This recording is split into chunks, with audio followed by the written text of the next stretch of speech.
What's going on, guys? So today we're looking at the Victorinox Farmer, and this also is the version with the Alox scales. So this is actually going to be a fairly decent knife for the size, and it does get a lot slimmer profile where it does have the Alox scales. Now, just going over some of the basic idea of this, one of the things that I like about it is it does have not only a fairly decent sized knife, but it also has a full-size folding saw, which that is really what drew me to this particular model, is the fact that it does have the wood saw on there, and it actually cuts surprisingly well. Now, this is actually a little bit larger than the one I would typically carry. I usually go with a Recruit, which is fairly similar overall length. I believe it's a hair shorter, but it's going to be the standard plastic scales. That way it does have the toothpick and the tweezers built in. This one, that is one thing you give up upgrading the scales. You no longer have a point to put in the tweezers or the toothpick in there. So if that's something you guys are going to be looking for, that's something to keep in mind. This no longer has that on that option, and that pretty much applies across the board to any of the Alox editions. If you want to have those features, you pretty much want to stick with the plastic scales.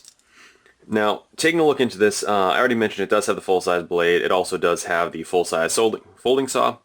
A couple other things it does have on there.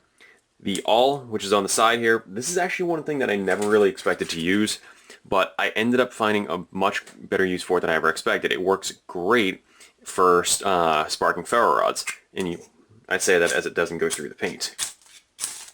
Once you get through the paint on a ferro rod, that sharp little edge there works absolutely incredibly for scraping off a nice spark, and it's great because you no longer have to worry about sharpening up the spine of your blade or dulling the edge of your knife. I believe that's honestly the only thing I've ever used that for. I never really used it for its traditional poking and prying purposes. Next up, we do have the can opener with the small flathead screwdriver. This one, I think I mentioned in a previous video, I've never really used these for its intended purpose other than, okay, I'll try it out once, see if it works.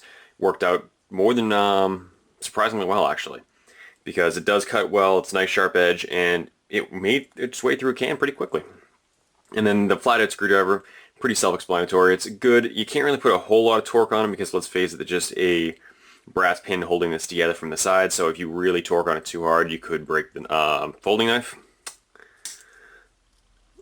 And then in this corner we have the bottle opener, as well as the larger flathead screwdriver, which I find really is useful as a good little pry bar.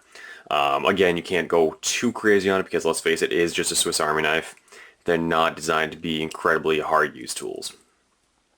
But for me, what really sold it is the good-sized knife as well as the folding saw, which this is one thing that I'd never really see people actually test out. So that's one thing I wanted to put on camera here.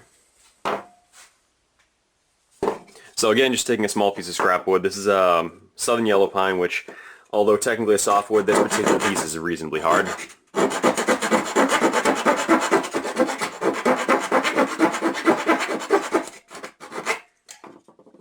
Now, just a few seconds cutting, you can get a little ways in, which if you had a piece of green wood, that would be a lot easier to cut through. But again, this is really not designed to be fine woodworking tools. This is not designed to be anything beyond just, you're trying to make a small trap, you're trying to do something small. Maybe you're in a pinch, you need to cut something very soft. It's really not designed for much more than that. But again, it does work. It does work reasonably well for what you can expect out of a Swiss Army knife. But as always, if you have any questions, put them in the comments section below, and please make sure to like, comment, and subscribe.